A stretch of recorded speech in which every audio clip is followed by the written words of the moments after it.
it's late June, and you might be thinking, man, I am not where I want to be in terms of my targets yet for this year. And I only have 6 months to go make it happen. How am I going to do this? Today, we're going to get really in depth into the engine behind your business. What's actually causing people to come work with you, and ultimately give you a frame for being able to, if you're the one selling right now, take that out of your head. Or if you have someone else selling for you, get the process out of their head so that you can figure out what are we actually doing that's working. And then the beautiful thing about this is once you understand kind of your underlying sales process, like what are the things that I'm already doing to get people to work with me, then you can much more easily identify what's working and what's not working or what needs some adjusting. And Kyle is a master not only of sales itself, but of process and being able to pull that out of people's heads. So quick context, Kyle has been the mastermind behind our sales process for the last couple of years. We've leaned on him very heavily to not only create the process, but run our sales team. And he's just got a brilliant brain around like, all right, what's the process of how we get someone from interested to committed? And we're going to be pulling out sort of your process today. And he's gone and created a bunch of tools to help you with this. He told me before, he's like, dude, people could like listen to this today and be running this thing on Monday. It's like, sweet, let's do it. So without further ado, the man, the myth, the legend, Kyle Craft. Alex, dang, I need entrance music for that. Thanks so much. Laura, great to see you again 2 days in a row. I think you'll find this conversation relevant. So I'm Kyle. I was having a conversation yesterday. I actually had prepared something completely different, kind of overall like tactical sales stuff. But what I realized yesterday after a call with somebody is that I think there is a massive issue with a lot of small businesses where the sales, the conversion, the front end cash that's coming in is highly dependent on either an owner or a single person. And I think that's a big problem. So I've done a ton of helping people sort of exactly what Alex said, pull things out of their brains, how they're doing their specific sales processes, the language, matching their audience, their offer, their brand, and being able to create something that's systematic. One of the biggest challenges, I think, in any business is that revenue roller coaster. And if you have good marketing and you have a consistent flow of leads, whether that's organic or paid, there's a definite way that you can sequence the structure of how someone engages with your company to create more predictability, more assurance that people coming through, as you whittle down the numbers, you're going to be able to get consistent conversions every week and rely upon that. And that's kind of the first step, right? The second step then is the owner being able, or the operator being able to get their time back and continue to grow the leadership and expand the capacity, the footprint of the business so that they can do more volume and scale. But that's typically in a sales process where I find a lot of people don't have the ability. So this I shot together last night, scrapped everything else I was going to do. So if you guys have questions, that would really help me out, because with as many different types of service-based companies that CEO Finance Academy helps, it's hard to sort of narrow down and target in on the specific things that will really help. So this, I would like you guys to look at this through the lens of, this is like Kyle's overall way of thinking about sales from the top down. It might feel a little different. It might be different than sales stuff you've done in the past, and I'm fine with that. If you have questions, please stop me. But without further ado, let's dive into, share my screen, drum roll. All right, leadership is a process. So like I mentioned yesterday, I was on a call, and you know, what I'm realizing is that a lot of people just don't understand how the leadership aspect is so important for growing your own capacity. You know, a lot of people work up to like the top level of a threshold in the role that they are, and they feel like they can't take more on. And it feels like a catch-22. But the only way for someone to increase their capacity is to actually grow, which requires taking a step back, putting in effort and sacrifice so that they can grow. But when they do that and they step back out, they now have a larger ability, and they can put people in place under them to get results that they need to get for themselves. And so what I wanted to do is just walk through kind of the frameworks of how I think about and some of the details and processes. And I have a ton of goodies at the end. Laura, you're probably going to want those. as to how you can actually build your own process to match your company's needs.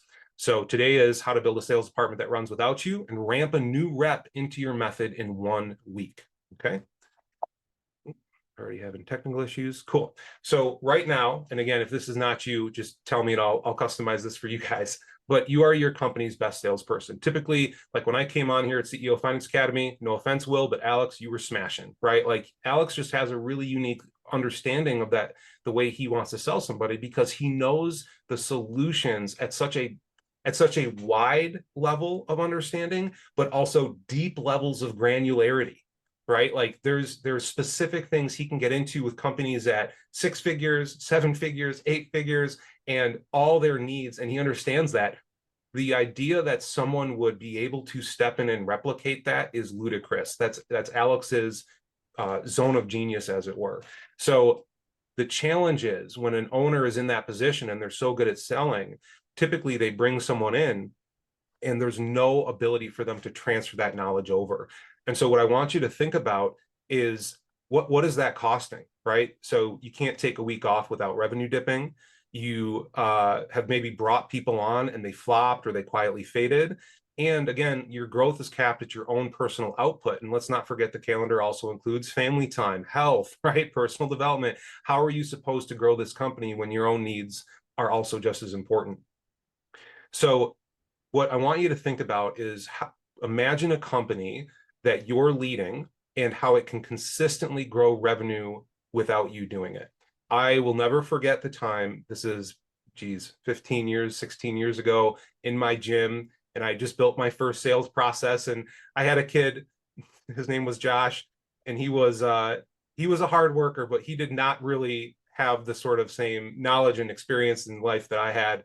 But I put a process in place and I trained him on that process. This is a kid, 18 years old, working in a CrossFit gym, and he wanted to make a little extra money. I said, well, we can do sales. And I trained him for probably 3 months. And I'll never forget the first prospect that walked into the gym. I let him take them and walk, and I got in my truck and I drove away. And I was still driving an hour later, and he called me. He goes, we got a new member. And I was like, double fist pump in the air. I was like, I wasn't there. We got money in the business. So it is possible. Okay. And it actually, I'm feeling super, just got like goose pimples. Like it's so fun when you get to that point because you realize your own leadership ability. And so I want you to imagine that for yourself. What would that be like for you if you had the ability to just hand over sales, but in a trusting way where you know those sales are going to consistently come through. It's going to match the experience you want your prospects to have on the front end, and it's going to streamline their ability to immediately start coming in and getting results as a committed client. Dude, could I just pop in here for 1 second? Yeah. I remember the very first time that when we were first trying to transition out of us selling, that first sale comes, it's just magic. You're like, oh my gosh, the thing works. Like there's just so much confirmation there. But then also once you start seeing that, like, because I really resonated with what you said earlier. Like it's difficult, if not impossible, to replicate a founder's level of knowledge into someone else's head. Like you just can't drop that in. We tried that and it's like, oh, that backfired. And so I'm curious for someone to preface this, not only for people who are doing the sales themselves right now, but for those who also might be leading a team that they know isn't as effective as they could be. Like what lens can they be taking into this today to think not only how does this work if I'm the one selling and I'm trying to transition it, but if someone else is selling, but I know that things could be improved, or I don't know how to lead them and how to like step in and say, like, I don't know what's not working. What frame can they look at this through today as we're diving in? And I don't know if that's a clear question, but ultimately, like, okay, if I do have a sales team, but I see that things aren't working, or I'm not the leader that I need to be for the sales team, what lens can I take into this today as we hit it? So let me, that's perfect. I think I'm going to answer that in just a few slides. And cool. The first thing though, I want, if that's the challenge, whether you're the owner or you're leading a small team or a big team, I think it's a hard truth you have to look in the mirror for, which is I'm not being the best leader I can. Exactly what you said. Yeah. And you have to realize that. And leadership is an infinite game, right? There's always another level. And with that level comes two things. One is the hurt that you know you're not there and you have to deal with that. And two, once you've dealt with that, you have to be able to make a commitment to what you are going to do and how you are going to show up. And then you have to be able to show up and choose that consciously every day. And so the choosing of that, which I'll get to, because the first thing I'm going to walk through today, guys, is going to be leadership. But it's not an intelligence issue, and it's not a work ethic issue. That's what I want to take off the table. It's an undocumented process. And even myself building this slide deck last night, like there's something about the creative act that's sitting down. Like sales is a creative act. Like that's why I love it the most, is because every conversation is unique. Every person's values, experiences, what's brought them up to where they are, completely varied. However, human behavior under pressure doesn't change. So when we understand those two things, and you can see that the science is in the process and the art is in the conversation, that's where the magic happens. And it takes sitting down once you've made that commitment, and just that creative act of pulling out one thing at a time into the right order, so that you can hand something over clean to somebody and lead them to doing the outcomes that you need for yourself, your company, and for everyone to win together. So just quick background on me. I've been in coaching about 20 some years, probably longer than that. High ticket sales going on my 9th year. I have coached thousands of reps. The first account I was on, I coached probably 1,500 fitness professionals on sales, which they went off to do somewhere. It was, I mean, 1,500 people all selling high ticket. They ended up doing 64 million. So I've coached a lot of people doing a lot of high ticket sales. And I've ramped reps and built a floor that runs without me doing every little thing. So the things I want to go through in the next 35-ish minutes, and hopefully I'll get some Q&A here, make it go a little longer. But number one, the foundation is the leadership. You can run like a process, not a vibe, right? I think leadership is, it's almost becoming a platitude where everyone talks about leadership, but they don't take the time to define the actual mechanics of it. And that's what I want you to understand today. The floor. So we're gonna apply those leadership things then to one specific area, which is how can you ramp a rep? How do you have everything organized? How can you have all of your ducks in a row to be able to actually ramp somebody from day 0 to day 5, where you can hand them the keys and walk away and knowing that your sales are going to be in place? The third piece then is exactly how to ramp them in those 5 days. And then I have templates bundled all together that is basically a nice little workbook that would allow someone to come in and do this for themselves, put all their ideas on page, just kind of fill in the blank, so that you can have your own documented sales process. Caveat, shameless self-promotion, I did put my method of selling, Conversuasions, throughout, because I feel like it's the best. So let's get into it. Leadership is a process, not a trait. So leadership runs as a defined process. Like we talked about, the first thing we have to do is we have to own the result, right? So regardless if I'm passing this off to somebody, I am ultimately responsible for the results in that department. And so the idea is I'm going to own this, but I need someone else to act for those outcomes to be produced. The first and foremost way you have to do that, kind of like we talked about Alex before, is like he understands in himself what are the key mechanics, what's the language, what do my best clients look like, feel like. We won't use the other senses when they show up on a call, right? But you have to understand those things, and you have to have the conviction and the standard of what it takes for someone to get that conversion, okay? Conviction is the key in yourself. Very much like a sales call, what you're doing when you are hiring a sales rep is it is an internal sale. You are selling someone on the conviction that what your company does is the value that you are asking them to ask your prospects, and that the value created by them paying the money is 10 to 20x a return on that investment. And if they don't believe that in their bones, it's almost like they don't know it at all, and the words will skate off like water over a dam. When you've built it in yourself, now we have to install it in them, right? We have to give clear, concise, sequenced order to things, and make sure that the things that they are doing are being done to standard. This will require 3 stages. There's teaching, there's demonstrating, and there's narrating, right? You can think about this as having them watch a training video of you actually closing a call. You can then get in and demonstrate with them in some role play. And you can also narrate, meaning you can do call reviews, and you can say, hey, right here, do you see what happened? Those are the specifics of how we install it in somebody. As an aside, this is what I do just in my coaching, my sales coaching solutions. Like this, all this is built in, but for you guys, just giving you the high level. Again, think of this as frameworks, take what you want, leave the rest. I care about your performance, not you making my stuff your own perfectly. Inspect and then coach is step 4. So again, once we've done something, I love the mantra trust but verify, right? So if something is being done, great. You're, like I said, I was in the truck, I'm double fist pumping, hands off the wheel. I can't believe it worked. Well, a month later, I come in and watch, and he's standing there saying he went cowboy, right? Went completely off script, went stuff. So I had to bring him back into the office. We had to review some things and make sure that he is still hitting those standards over time. And then finally, when you've done that, you can hand off ownership, right? Essentially, the idea is you're working yourself out of a job. You're removing yourself as the bottleneck. You want to think that's what great leaders do. You hand someone sales, then they become sales lead, then they hire somebody to take part of their process, then they become manager, and they're hiring other sales reps. And all of that is coming from the documentation and the conviction and leadership you provide. But that's how you truly get your time back. And again, it seems like a catch-22, but without you taking a leap to actually grow, you'll always be stuck at the same capacity. Let me get back over here. And to answer your question from before, Alex, right? So the reason you can't leave the seat isn't skill, it's not work ethic, it's not intelligence, it's identity. You have to move from being the best closer to being a builder of closers. If you are the owner and the operator doing all the sales, that has to become your focus. It's not a title. It's your ability to sacrifice and serve those people so that they have all the things available that will allow them to succeed. This is separate from getting the right person in the seat, of course. I think we can all agree on that. But this is about being able to make sure they have all the things available and your full conviction behind why they work.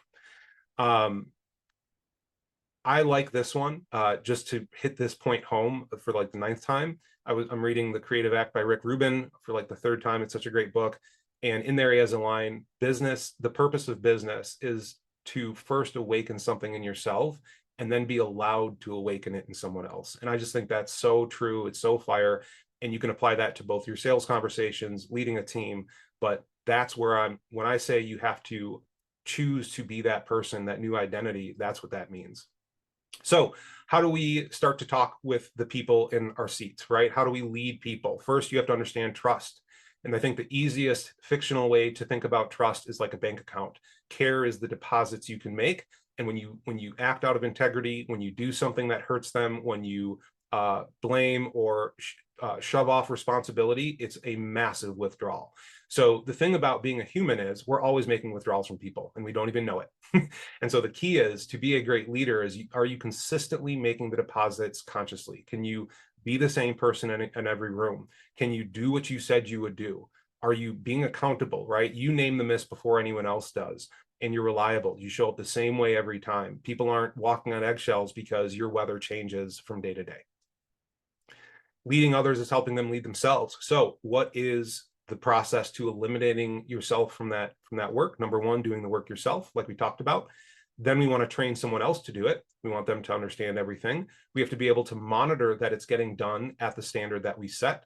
We have to, in cases of leadership with newer leaders, right, which we'll call them underneath you, sometimes we have to supply the motivation. Hey, tell me about what you want to get for your family. Tell me about, the trips you want to go on. Tell me about these things. You have to help pull that out of them. Very much like a sales call, internal sales. Sometimes we have to build their confidence, right? Hey, are we looking at the narrow window of the 3 misses today, or are we looking at all time when you're sitting at 35, 40, 50% closing, right? We have to be able to help them see and keep them on track. This is taking responsibility for the department as a whole. We have to coordinate the resources, make sure that all the things that they need are at their fingertips. And then finally, like I said, hand off the management. And when you are doing that consistently, this is when the culture starts creating other people who will do the same thing. And that's how you start to get results when you're absent. So any questions so far on leadership? That was just kind of my big framework for leading. Now we'll dive into leadership inside a real sales department.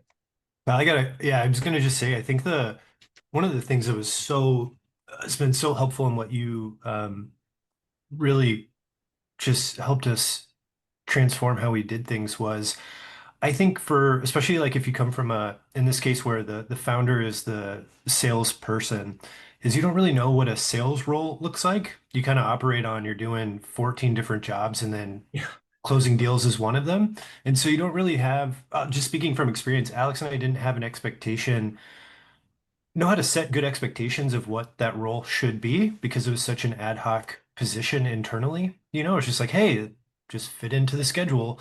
But when there wasn't a call, it's like you got all these other operational things that you're doing. And so we didn't really know prior to you, well, what does it actually look like on a day-to-day basis for a sales rep or a closer in this case, or what did that look like? And you were really, I think that's another thing that you'll probably dive into, or as you've touched on, is like one of the things was just I didn't know what I didn't know in that area. And so I think that was really tough when we made our first hire prior to Kyle. We had a great guy. He came from door-to-door sales, and it was just way different. And I didn't know how to manage, like, well, what should the number of activity be? My activity was, is there a call on the calendar? I take it. It wasn't, hey, no call. Here are all the things that you should be doing. Here's how you help maximize your own calendar. And so I think if someone's listening to this too, like having someone there like you who's able to come in and just set the expectation, I think that was such a Hmm. just eye opener for us where I was like, oh, I didn't even know they should be doing these other activities because we had never been the salesperson at a company before. We had just been the founders. And so I just want to say that was super critical of even setting the sort of standard and expectation of what that role should be Yeah. if you're a founder who doesn't come from sales. You know what I mean? Let me tweak your language if I could. So I would say it's setting the standard, not the expectation. Sometimes expectations go unsaid and can create resentment and break down leadership, whereas standards are clearly communicated, documented, and pointed to based on performance so that it's an agreement and a collaborative approach to hitting that standard together as a team. That's where the culture comes from. But I would agree with you. You don't know what you don't know. And I didn't years ago. I learned the hard way.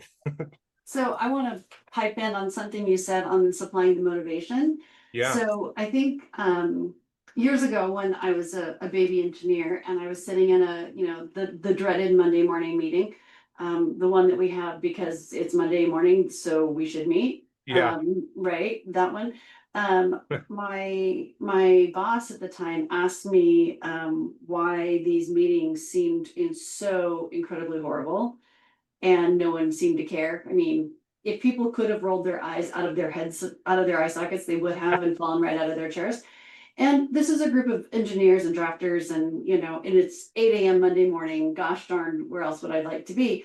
Yeah. And so I told him, I said, the first problem you've got is that you don't know what's going on in your employees' lives. And he was like, well, what do you mean? And I said, well, this guy was at a concert last weekend, but you didn't know. This guy's got his kid's soccer tournament this weekend. This guy, he's like, okay. And I said, well, when you are asking people how how was your weekend? Don't say, how was your weekend? Say, how was the concert? Because then they know that you paid enough attention to them that you know what's going on in their life. And he's like, well, why do they care? And I said, because when you ask something from them, they need to know that you know what it's costing them. Yeah. So, hey, we have a lot of work this weekend. I know you've got your daughter's soccer tournament on Saturday.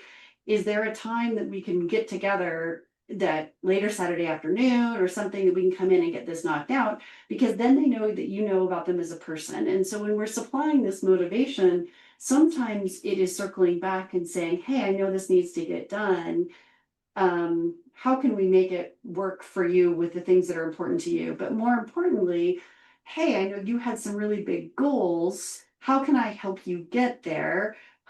Is there anything that I'm the barrier for? Is there anything I can take, any barriers I can take out of your space? Because when they don't remember what their own motivation is, I mean, and I think we all are guilty of it. We forget why we're here, why are we here? What are we doing? Some days. Gets fuzzy. Having someone come in and say, hey, how can I help you? So, like right here, I got a printout from my admin today of the things that we needed to be on top of. And she did an excellent job listening to me and doing it. And now I have a highlighter in hand and I can start crossing stuff off. Nice. But that is such a huge thing is if we don't know why we're doing it, yes, we're selling things. Yay. But that's not, I don't think most people go home at night and go, gosh, I sold 5 widgets today. Best day ever. No, they go home and say 5 widgets got sold. And so I'm this much closer to the goal that was really important to me. Yeah. So, but it's that combination of knowing your staff well enough to know what's important to them and also knowing what it is that that look on their face means, so that you can step in at the right time, not usurping their authority or their process, but standing in a time that allows them to know that you've seen them, you've heard them, and you're supporting them, not usurping them. So that was my thought. Awesome. Thanks for sharing. Exactly right. And as much as I joke about salespeople being coin operated, right? Like, yeah, I mean, it's easy to fall into, and I've been on sales teams that I just abhor, wearing money hats and everything's about money. But long and the short is, a lot of them are not that way. A lot of people truly see sales as problem solving, as helping someone, right? As moving the needle in a way that someone can't for themselves. And when they do make those 5 widget sales, I think it's more like, I can put food on the table. I got gas in my car. I can take my kids to an experience. I can go on that vacation. I think that's what allows them to feel productive, and the benefits then extend back into their life. So totally agree with you, Laura. Thanks for sharing. So let me dive in now. So let's apply those leadership principles to a real sales department. So again, there's 2 ways, there's kind of 2 frameworks you're going to see here. One is like how we execute the sales conversation and the process and like the thinking behind that, but then also how we capture that so that you can document it, create a clear process, and hand it off to somebody.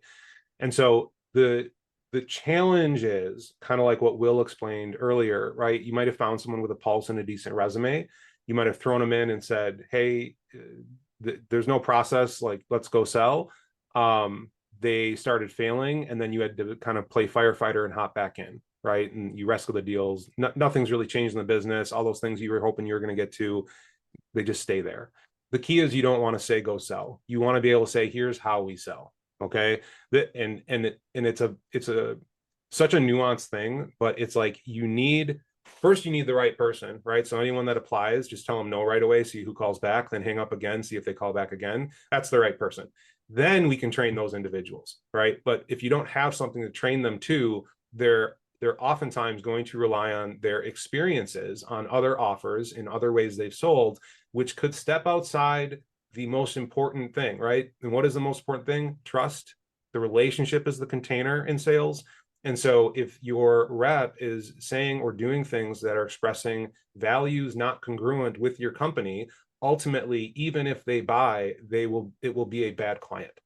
And so the key is, we have to make sure that we have something to hand them, that these are the documented things that have been proven before you. Remember, building their motivation, building their confidence. These have been proven, these have been tested. Now it's about your ability to increase your skills to get there. And so the first thing, like I said, about the person, and I'm sure Laura, you'll recognize this, you can't ramp the wrong person. They have to get it. Do they understand the role of the offer, the buyer? Do they want it? Is this the seat they actually want to be in? Is it not just a paycheck for them? And do they have the capacity, the time, the skill, and the emotional bandwidth to take this on? It's not normal to have a role where you hear no 95% of the time. They have to be solid individuals. What you want to do then is, before you start hiring willy-nilly, is we want to draw the seats before you fill them, right? So we structure before names. What is this department going to look like? What are the responsibilities included? For each of those buckets, there's one owner with one number. And finally, the names go in last into those buckets. And with those buckets, we are handing off outcomes, standards, not a task or a to-do list. We give them responsibilities. It's a massive difference. So as a mock chart for a sales department, you could have your owner, you have your sales leader, they run the floor day to day. Then you have your setting seat, your closing seat, and your support seat. Okay. This is not meant to be a standard you have to put in your business. It's just an example. The way it has to feel in that sales department, right?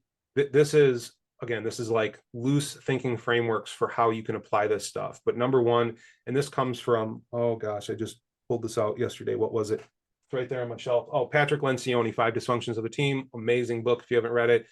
But ideally, there's vulnerability-based trust. This is not you coming in, puffing your chest, saying, I'm so great at sales. Let's see if you can keep up with me. Friendly competition is good, but we want more like, yeah, I've had those types of buyers. This is where I failed before, right? This is, we've had to tweak the offer in this way because that just wasn't working. Oh, I know what that feels like when you've thrown everything at it on a 98-minute call and they still, tell you they got to go talk to their shrink pet cat and then pray about it. Like, the vulnerability there. You are an equal. You are not someone who is top down, just hammering on them. When they do have challenges, are you open to listening? Are you open to talking about those without taking them personally? Can you pull out what the real problem is at the root of it as a collaborative effort? Again, internal sales. And then can you, through that friction, produce ideas or solutions that otherwise wouldn't have come from one person solo?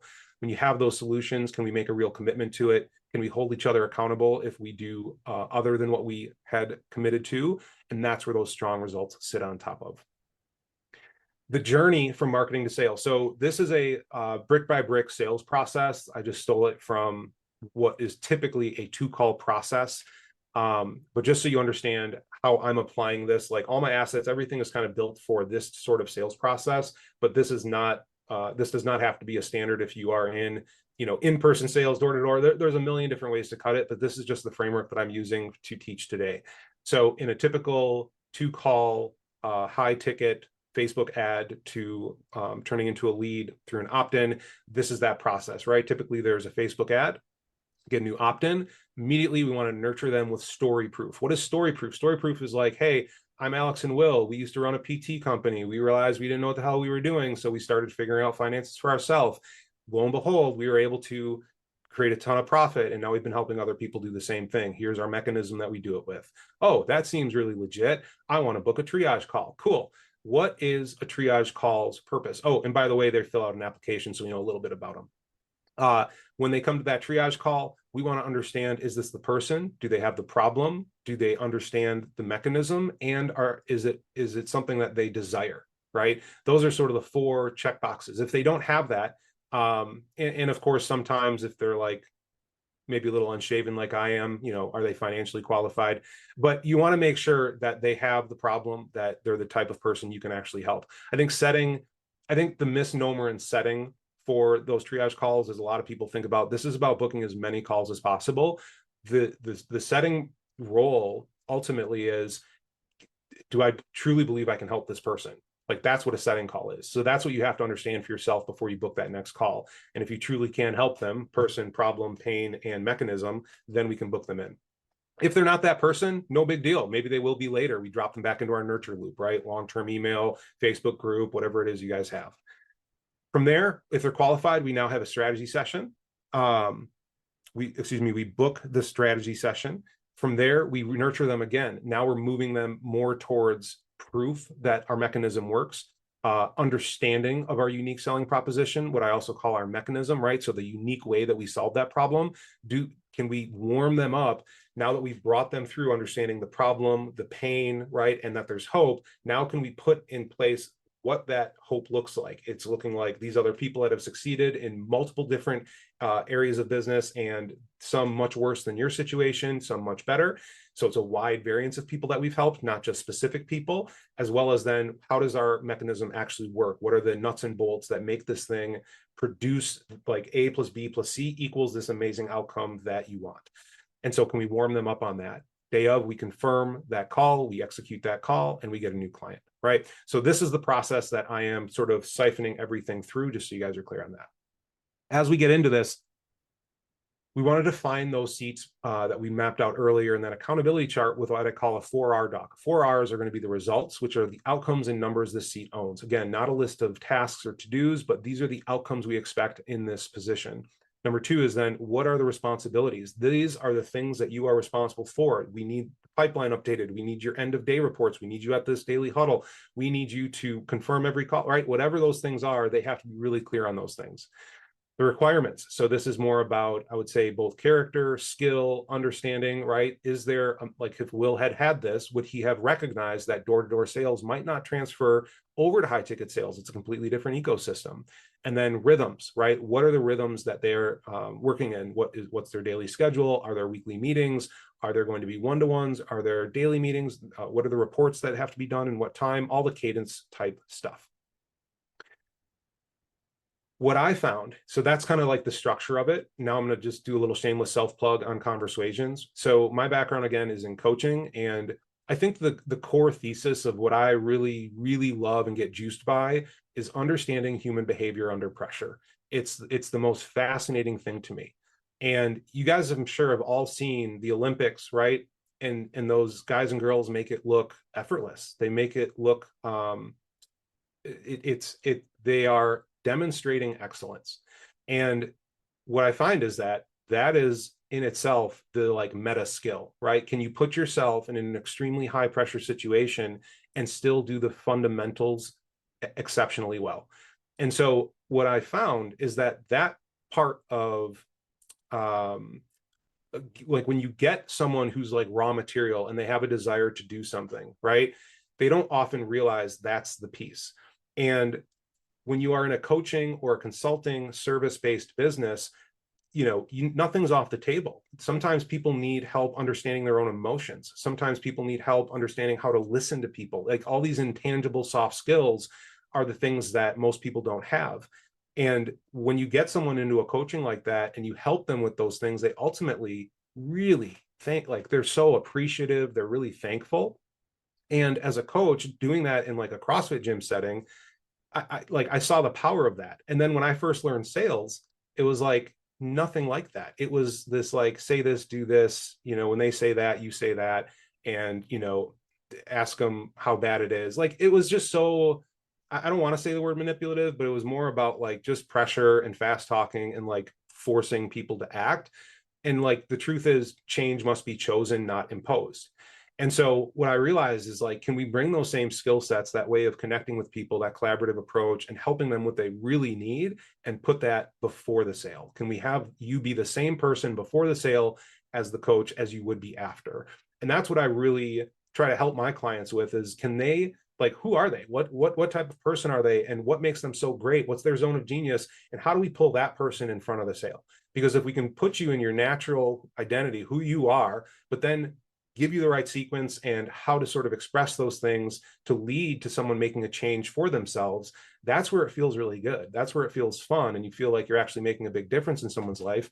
And better yet, that client shows up committed and there's no like weird identity shift, right? You're the same person. And so it's just this natural onboarding into a whatever lifetime value you want to pull from that. So like I mentioned, the kind of old school, right? Pitch the product, overcome objections, manufacture urgency. They feel pressure, they push back. The harder you push, the harder they push back.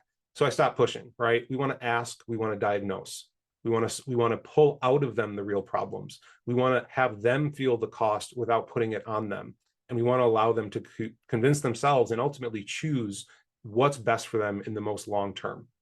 And so the method, just to warm up people who don't maybe know the Conversuations method, it's really a trifecta of sorts.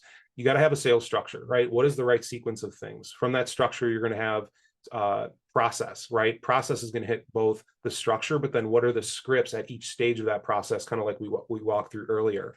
But then there's also the trusted guide. Trusted guide is being that person who understands almost what they need, what their needs are without them being able to articulate it, and also giving them the reminders that they already knew, but at the times that they actually needed it. And that's where leadership is that overlap. And so the way we do that, right? Sales structure, the overlap here is process. Between structure and being that guide is leadership. And then between scripting and being that guide are the questions, are the reframes, are the hooks we use to allow that person to open up their blind spots and choose a better version. In the middle here, oh, it didn't come in, but we can put our cash and clients. Okay. So that's how the structure works. The actual conversation works through essentially 4 phases, 5 if you count barriers. It's about engaging, right? We take the focus off ourselves. We ask them why they're here. What are you looking for? Focusing now is their present day story. We narrow out of the 10,000 things we can talk about to the 2 or 3 we're going to get through today. And what are you doing about that problem right now? Evoking is where 85% of the sale is made. And I'm going fast, guys, so stop if you have any questions, but this is not meant to be a full sales training. Evoking is really pulling out the real problem. What's the cause of it that they think is making that happen? What's the impact on them personally, right? I've even asked, we couldn't help them at CEO Finance Academy because they were doing 47 million a year, which is a little bit above our threshold. But I asked a guy who's running a $47 million company, what impact is that having on you personally? I ask every person the same time because people are basically liquid sacks of emotion. So we are getting down to the root of it with everybody, right? And we have them verbalize the cost of saying the same. Then as a guide, we want to take that and we want to simplify it. and we plan out how to actually solve that problem with them based on what we do, the fit, the logistics, the offer. And then the barriers are what I call execution barriers are typically fear, right? What stops people from changing? 99 out of 100 times, it's fear. Fear of what? We're not sure yet until we get into the conversation, but it's going to be money, time, partner, logistics. I've tried something like this in the past. So self-belief, whatever those things are, we have to remove those barriers so that they can enroll themselves into the vision they have for their lives. Just a quick note on being that trusted guide, right? When you show up, this is also woven into leadership, but I think a good leader has this trifecta. Number one, they're relaxed, detached, respectful, right? We're not coming in with pressure. We're not taking their life personally, but we're going to give them the utmost professional respect. We're going to ask questions that evoke clarity in their lives. We're going to be curious when we ask those questions, and when they need it and when we know we can help, we're going to invoke certainty. And if they have maybe what I think a lot of people have when we get into those conversations, limiting beliefs, right? So for example, what I talked about earlier would be a limiting belief. Hey, I'm already maxed out. I can't do anything else. So I'm worried about maybe taking the time to build a sales department. Well, guess what? If you never take the time, where are you going to be a year from now if you're maxed out today? Right? So we have to be able to help people understand and be insightful and pointed and help them shift those beliefs so that they can become their best version. Is this helpful, guys? I just want to get, I know I've been talking a lot and I hate fire hosing. So is any of this? Okay, cool. How do we leverage change behavior? So a lot of issues happen when people try to use their product as an entry point. We want to always start with what our prospects are experiencing in their day-to-day, which are the symptoms of a main problem. Those symptoms now, and if you look at the sales structure, it moves through this process, but we start with symptoms, we get into the real problem, we get into solution, and then and only then do we offer a product of some kind. Problem drives process. This was something that kind of blew my mind when I first realized it, I should say. You know, at every stage of a sales conversation, including like a year out follow-up, right? How do you re-engage with somebody? Well, the only thing that drives somebody to act is solving their own problem. So at every stage, we want to have that problem drive the process. So in the interest phase, when we're running ads, is the ad relevant to their symptoms, right? Is that first video they see, do they understand that do they feel understood that you know their symptoms and what's causing it? Do they have belief that you have the actual plan that solves it? Do they desire to get that? Do they have the resources, money, time, and commitment? And are they ready and willing and able right now? This is a full open to close sales process. And typically these things are covered in like the setting call, and these things are covered in the closing call. The best setters can get people up as far on this line as possible, right? So you've like pushed them all the way up with your questions. So it leaves just a little bit for closing. Bad setting makes a closer have to do all of it in one call, which typically is much harder. How do we lift the heavy objections? Again, I have time, I can do this. Okay, how you lift the heavy objections. So, and again, these are just thinking frameworks. If you guys have questions on this later, I'm happy to hop on and explain more. But the way I think about objections is, we talked about what stops people from changing is fear, okay? So imagine this box over here is like a big boulder of fear, okay? And how that fear expresses is different. So it could be too much, it's too much money. I got to talk to my spouse. I got to think about it. I don't know. I just don't know if I can do it. Okay. Well, what is going to allow for us to move that boulder? And I like to think about Archimedes, right? Leverage. Give me a lever long enough and a fulcrum on which to place it, and I shall move the world. So what is going to be our fulcrum? Do you want to use a spaghetti noodle? Do you want to use a pool noodle? Or do you want to use an iron beam? Okay. And so the iron beam is when you are detached, relaxed, when you are this person that we walked through earlier. Oh God, I just lost all my slides. When you are this person we walked through earlier, are you confident, right? Are you not taking things personally? Are you insightful? Are you pointed? Are you being curious with your questions or assumptive? And so the confidence piece from your side is half the equation. The other half is their language, right? People are sensory-based things. So if they are telling you, oh, it would be awesome if I could get to 50K a month. Oh, it would be awesome if I had that 50K and I could take my family on vacation. And you come back and say, yeah, that family vacation would be amazing. You're missing what they actually want. And it's such a subtle thing, but you have to be confident and use their language. And all of that has to sit upon your connection. Did you link up with them? I often say, because the very first thing I do on every sales call is I link up with somebody. If a modem doesn't connect, right? If there's no connection into your modem, you aren't on the internet. You can't actually gain or communicate information back and forth. So the first thing we have to do and maintain, sometimes from question to question, because if you piss somebody off or if they don't understand, you might have to rebuild that connection before you advance. But when you have that strong connection, you sit it upon confidence in their language. Now to move those objections, we can start asking specific things. Well, how long has this been a problem and what have you lost? What happens if that doesn't change? What do you feel it would, what would be the metric that would allow you to know that you're actually on track with getting to your goals? Who else would this help if you weren't suffering every day, right? Those are the questions that move that big boulder of fear because they're the realest things to them and we do it in their language. That's what I call leverage. How we think about the funnel, right? Conversation started, calls offered, calls booked, calls held, all of those funnel down into closes, which is the lagging indicator. And so as someone who's building a process, this is what we're going to be focusing on, all right, depending on how you guys get your clients. An optimal rhythm at 4 speeds, right? So typically sales reps are like herding cats. So you want to make sure that there are clear cadence and touch points to keep them organized. Daily huddle, weekly meeting, monthly step back, and a quarterly reset. I'm going to fly through some of these just for time's sake, guys. Every slump in your sales is going to be one of 3 layers: lead volume, lead quality, process. Would you agree, Will? Okay. Agree. So those are just a way for you to diagnose what is the issue and be more mechanical about your fixes rather than trying to reinvent the wheel every time. Now, for the last part, how to ramp the rep and new rep in 1 week. This doesn't mean master closer. This means competent, okay?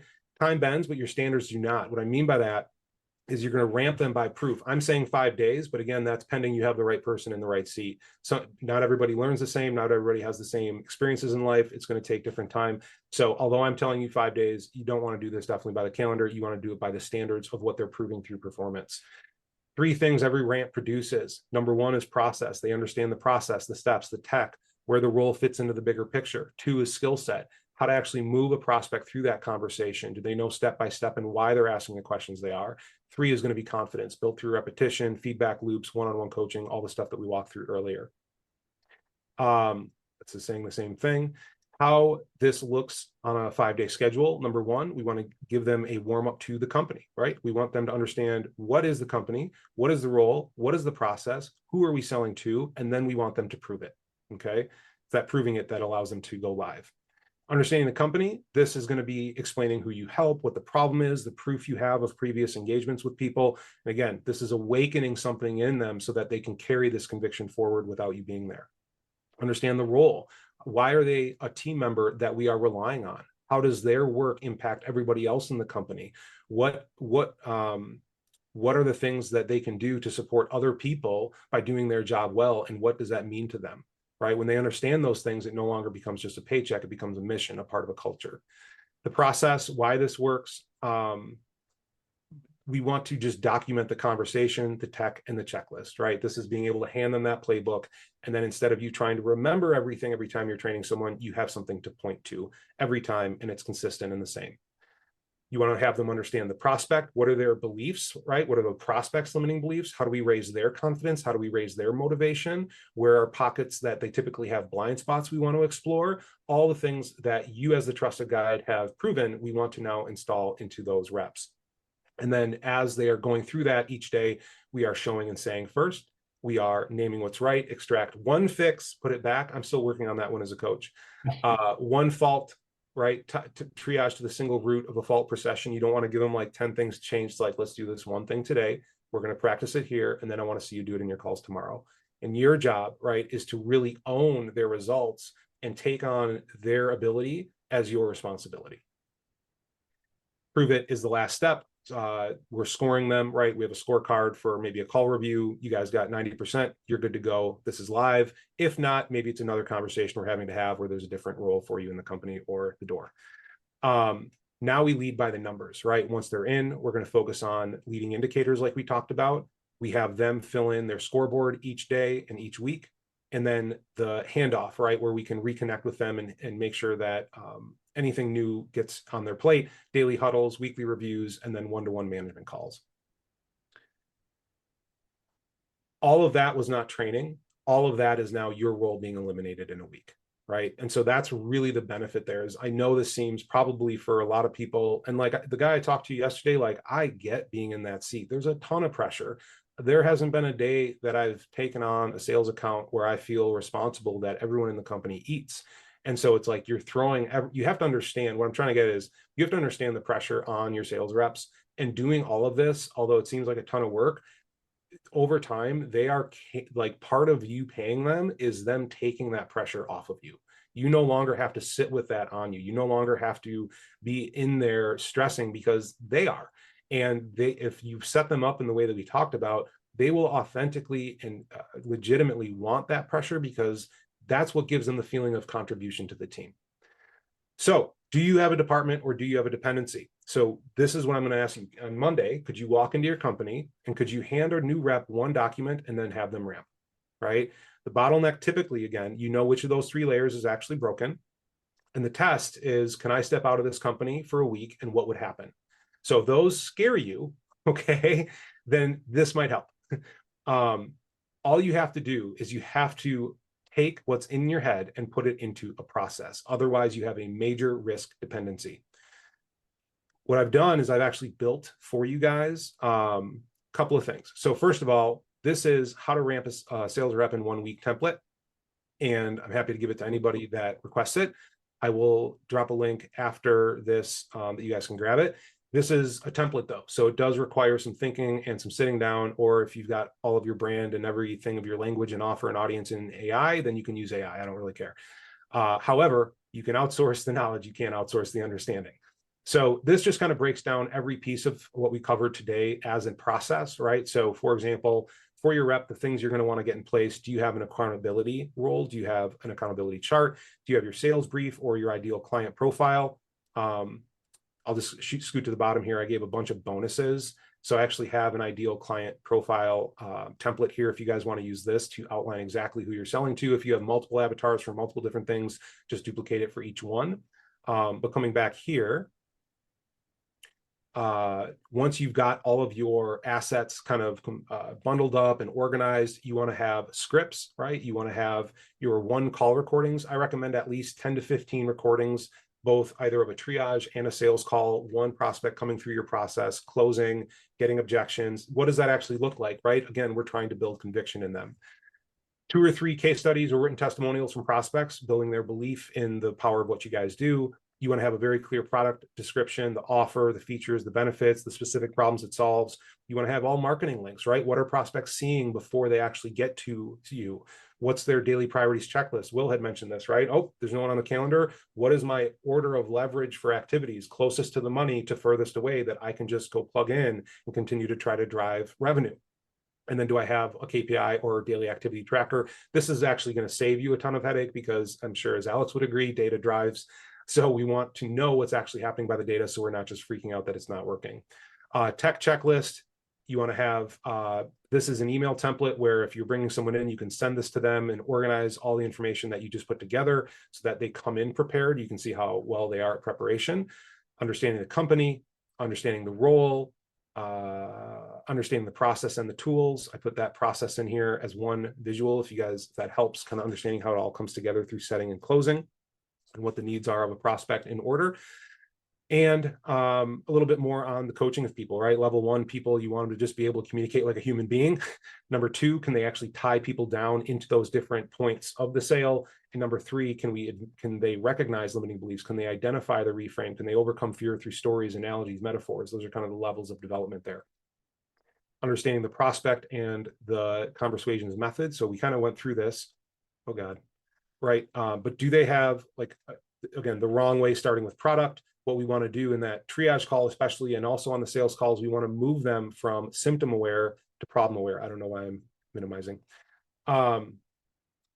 So this is something you guys can go through. I don't need to go through every little detail. And then if you do have questions, you can just reach out. Happy to help. But then at the bottom, again, I've kind of got everything here. So I just went crazy for you guys. I got a sales hub. So this is like, think of this as like the manager go-to where you can just build in all your SOPs for different areas. And then this is going to be a complete 2-call process. So like if I brought someone on my team, I want to be able to say, hey, just go to this document. This is from open to close, how we actually sell. And so in here is everything. What are all of our lead sources, right? What does the triage call look like? What happens between those calls? What are we sending them? What's the actual email? What's the sales call conversation? How do we present the offer, right? How do we handle objections? All of that is captured in here. This is really nice. We use this with Fathom with AI, but I can customize Fathom recording to give me notes a way a sales rep would want to see it. So you can put this, or you can just use this for your daily notes with sales calls, but like it will capture the transcript and then pop out in order the exact sequence that the sales conversation goes in. So you have all your notes organized in the same way you would be having that conversation. Do you have all your KPIs, your daily operating rhythm, and then just some reusable snippets here for how to confirm via email and SMS for your calls. So that's in there, plus the ideal client profile, the sales hub, and how to ramp a rep. So all of those are free for the taking if you watch this full training. I will be getting a link put together that we can shoot you guys. You can just drop your name, email in there, and then it'll just deliver everything to you. So guys, I didn't realize it was going to take me up till 20 seconds before the hour. How was that? Any valuable takeaways for you guys? Tons. What's one? Give me one, because I just threw everything at you. I like having the pre-checklist for us to have what we need to have before they show up so they can be successful. I would also like to say that 5 days seems like a dream, but I would also like to say that that looks like months of work to be ready for those 5 days. Yeah, it could be. It just depends on what assets are already in place. And then usually it's about organizing or just expanding on what's already there. But when it's all in place and you have someone who can meet for like an hour a day and just go through each of those steps, if the key is, I think what you're landing on, Laura, is it has to be the right person, right? Do they have resilience, and do they see themselves as a winner? I think would be an important one. Awesome.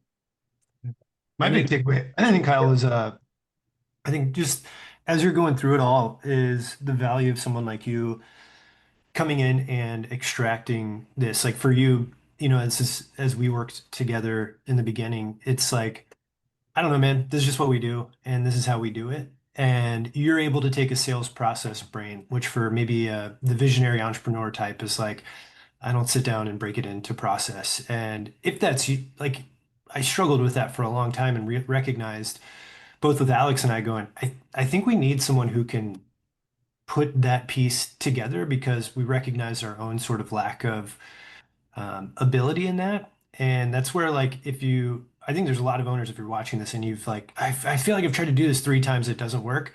It's probably just because you don't think like a salesperson in the sales process brain. And it's so worthwhile finding someone who can translate what you do and put it into a process. And that sped up. I can't imagine, Kyle, if we hadn't found you, like we probably would have spun our wheels for another year, still trying to like go in and out. We test people, wouldn't work. And then the default is like, no one can sell like us. It's the problem. And really it was us not being able to translate what we were doing into a process. And so as you're going through that, just watching all the things that you've done for our company was like, man, I can't imagine where we would have been if we hadn't found someone who could, like you, who could go and install that for us. Thanks, man. Oh, I appreciate that a lot. Thank you. All I was saying was like, there was one slide where you were talking about how you can't force people to take leadership, the ownership and the learning, like they have to choose that part. I really resonated with that. A man convinced against his will is of the same opinion still, so I always see change must be chosen, not imposed. And that's like, it's exactly what I was saying before. Like if I'm on the coaching floor with somebody, I can't be like, you have to do this, right? Like, let's meet you where you're at. Let's figure this out together. I can't do that, or they're never going to bite for themselves. So I think ultimately it's seeing the best in somebody and holding them to that standard, but still showing compassion when they're giving you all the excuses, limiting beliefs as to why they can't be there. And when you can hold that space with them without blinking, well, that's how they know they can ultimately trust you and you can lead them to where they need to be. I think for me, a lot of this is speaking to like, who do I need to become as a leader, specifically in this context, a sales leader, to be able to, whether it's me selling and I'm trying to hand off to someone else, or I already have a team of like, hey, this is really about developing yourself. Like at the end of the day, there's yes, there's sales scripts. Yes, there's processes. Yes, there's things. And at the core of it is like, hey, who do I need to become in order to be the type of person that A, someone is willing to be led by, and B, like even for sitting, that triangle that you had of like, who do I need to be on the sales call? Who does a rep need to be on the sales call to be able to have that like internal confidence, not only in your solution, but in being a guide for someone, takes internal work. And if you don't yet feel confident in that piece, no amount of scripting or crafting the perfect offer can really offset that internal lack of, I guess, self-confidence. And I love how much entrepreneurship, specifically the sales side of this, drives like personal growth in that aspect. You just have to.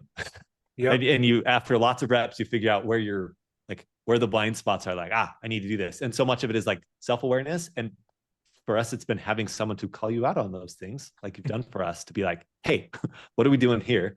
How can we improve? Like, this is ultimately about like, let's improve ourselves so that we can improve our team and the company. It's just cool. Awesome, man. Thanks for the feedback. Cool, guys. Well, that's all I have. And George, what you got? Any questions? I'm here to help. Yeah, so I guess my question is, I'm in high ticket sales as well. So, how do you differentiate between not the right time for a client to actually buy from you versus, um, I guess the timing is another big play in here because they may have the need for it, they may have the money for it, but they might not have the time for it. So what I tend to do is I try to ask clients if they have space in their life currently, which requires probably like an hour a week dedicated for it. And so my question comes down to, apart from just with the money being the problem or the fear, how do you also help differentiate the timing if they have the time for it? I think as you advance as a closer, George, what do you sell? It's nice to meet you, by the way. Yeah, so I'm in high ticket remodeling and new construction. Okay. So that might be a little different. So the way I look at it is you kind of have to develop a discernment, right, with people. Like ultimately, is this person going to get the results if I bring them on? I had a call a couple of weeks ago with a lady, like had the problem, had the pain, had the belief, understood our mechanism. And I built so much trust with her. She actually shared with me at the end of the call that her ex-husband was suing her for all this child support, and she was now going to trial for a possible felony. And she gave me a time objection, right? Because this is a trial coming up. She has to focus and prepare. So in my early years of selling, I sort of was very black and white. And I was like, no, it's all limiting beliefs, just smash them, right? But at the end of the day, like people have stuff going on. So in that area, my discernment says, you know what? And again, this is where it gets dangerous because you don't want to do this on someone's pure limiting belief. But like, I was like, if I'm in her shoes, I think that's actually the higher priority now. And so I let her go. Right. And that's like, I'm fine with that. Like I helped her get clear. She knows we're there. But she literally is going to trial for possible jail time. It's like, okay, that's not going to be a good situation. Even if we bring her in and she's got this going on, it's not going to be good. That would be the most incredible objection overcome, by the way. If you were like, hey, you can still do this while you're in jail. That would be that would be the ultimate objection. I mean, I could have gone there. I just don't think our company would have wanted that. So the other side of it is time, I think so if you saw like where's that one slide? Like the between being a trusted guide and the sales scripting, what are the things we say to people, right? And it's going to be your analogies, your metaphors, your hooks, and all of the stuff that I find lands the best with prospects are going to be things that come from your own experience, right? They're real things you've experienced, so you can speak them with conviction. So for me, I always go to a fitness one because I spent so much time in fitness, and it's like, well, hey, can I make a suggestion? Like, you know those people that show up on New Year's, right, at the gym, they're gone by February, right? Why is that? Because they had an external circumstantial driver of them making a change. I said, but the mom who had 3 kids and she's sick and tired of feeling like she has no energy and is a bad role model. She makes a real decision on a Tuesday at 3 o'clock. She's no longer going to tolerate the standard for the health she's had. She joins a gym. She's there 5 to 10 years later. Why? Because it came from within her. right? I said, and so we all have the same time, but it's how we prioritize that time. Whether you're Jeff Bezos or yourself, you have to put the things in your calendar that are actually a priority for you. So how important is it for you to XYZ? Right. And so we can shift their limiting beliefs and put them in a position where they actually have to confront probably something that they have not been confronting. And if they say, yes, it is a priority, it's like, well, do you want to change? Right? Yes or no. And what happens if you don't? So where should we go from here? So that's kind of the process when you have someone. But again, it's discernment. And again, you weren't here at the top, but like the science is in the process, right? Are we getting people through consistently in the same way every time, same experience, X, Y, and Z?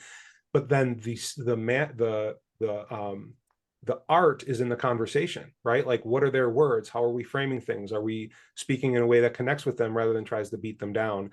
All of that kind of brings together the magic, the process, and that. Does that help with time? I know it kind of went wide there. Yeah, it does. And I actually noticed, no, well, not noticed, I recognize you in explaining stuff. You always put it in story mode. That was my follow-up question. Do you always explain or I guess sell with stories? I guess I didn't realize that. Thank you that's good feedback. So the way I look at it, there's really three parts to every conversation. And what I think a lot of people don't study enough or take the time to intentionally define. You have your context, that's the box around it. What people call frames, right? So this is the frame we're looking through. The second one is going to be the content. So this is the actual stuff within that box that's being discussed.